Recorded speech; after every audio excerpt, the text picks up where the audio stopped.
All right, people. Peace, everyone. Sorry about that odd cutoff at the end of the last part. But before I move forward, I just want to clarify that part about Most High not being a competitive title. It's strictly speaking about the confines within that hierarchy. That means El is at the top.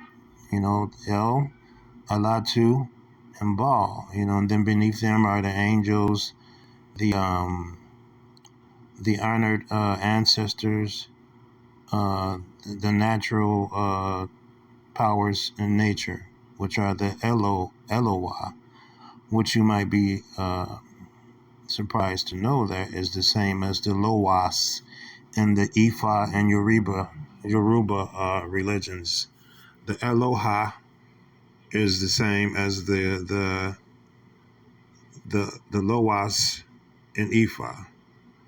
Whether it be Yoruba or Santeria or whatever, this goes that far back. So, but El is at the top of that spiritual hierarchy. Now, moving back to the idea of appellate names. When you think about it, aside from the Titans, that era where the gods themselves were being born and all these different things, they overthrew Kronos and all those different foundational stories. When it comes to actual demigods or goddesses, the earliest one is Europa. And it's said that she gave her name to a continent. So her name, her personal appellate name, refers to Europe becoming a continent, a recognized societal continent. Now, this is very interesting in that it involves Zeus. The story goes that Zeus saw her, lusted after her, and he took the form of a white bull, and he raped her. He took her across the sea from Crete, it says, and across the sea from Crete is North Africa, what they used to refer to as Libya. Now, she bore him a son, I think Minos, and he had two sons who were, I think, Rhadamanthus and Adamanthus or Rhadamanthus. I don't have my notes in front of me. But yeah, but Amen Theos obviously refers to Amen as a god, and Minos is just a Greek-sized form of Pharaoh Menes as well as the god Min. So the story of her being raped by a bull, a white bull at that, and then her name was given to the entire continent because of it, speaks of the first appellate woman of a matriarchy, which pretty much was at the foundation of European society because her name was given to the continent. Europa is where Europe comes from. But the name Europa is actually Ape.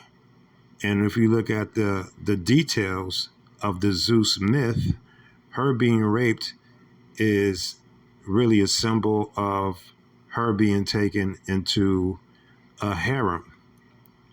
Okay, because there's an identical pharaonic marriage rite that has a consummation where there's a ritual where they have a white bull. There's a white bull present at the ritual. So you can see how some of these foundational Greek myths are taking elements of Egyptian rituals and practices and kind of spinning them into a story in a punning way. It's a pun. The rape of Europa is a pun for a European woman being accepted into an Egyptian bloodline. Because even the King Minos, her son, is reflected of the men, the bloodline of the men kings.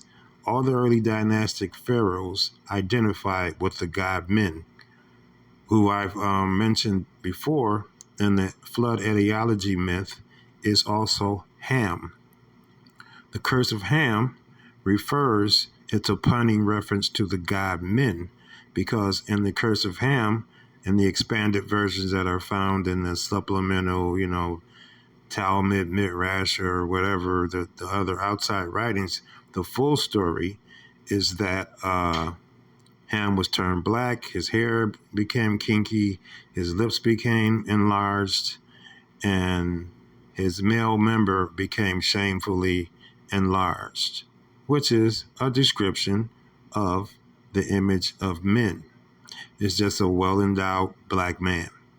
And Ham, not only is it, does it mean black in Hebrew, biblical Hebrew, classical Hebrew, whichever one it was, but with the guttural reference, it's Kim, like Kemet, is Kim. So Ham, Ham and Kim refer to the same culture, entity, individual, God, or if you want to call it. But this God just represents man as the top of the food chain, so to speak, as alpha. Men is just a representation of alpha-ness and how that alpha-ness proceeded out of Africa through Egyptian dynasties. Because another aspect of Men was how he went to other cultures and founded bloodlines. So the departure of Men.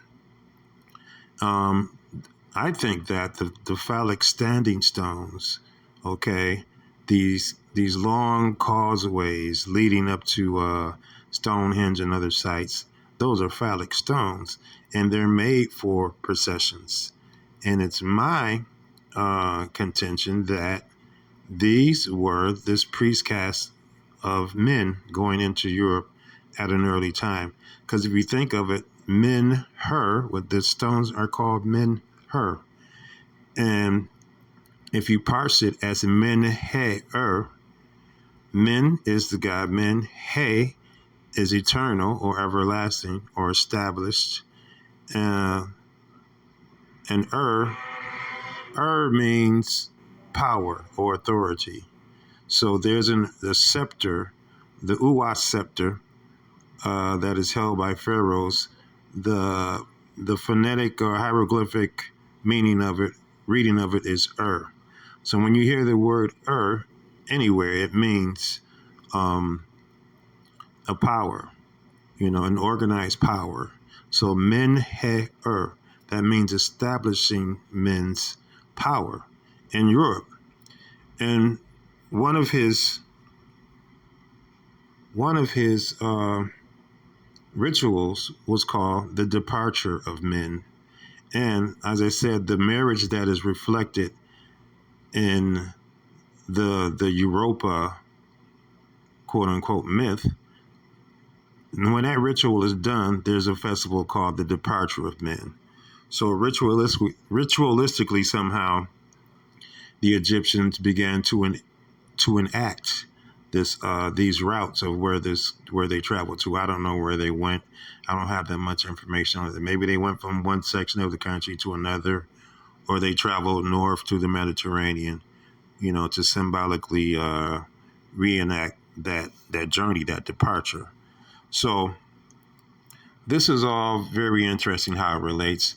In the next part, I actually want to get into some of the biblical references to Men or Ham in the book of Ezekiel, and how he relates also that the origins of Israel also stem from these Israelite women being adopted into the cult of Men. This is it for part 3.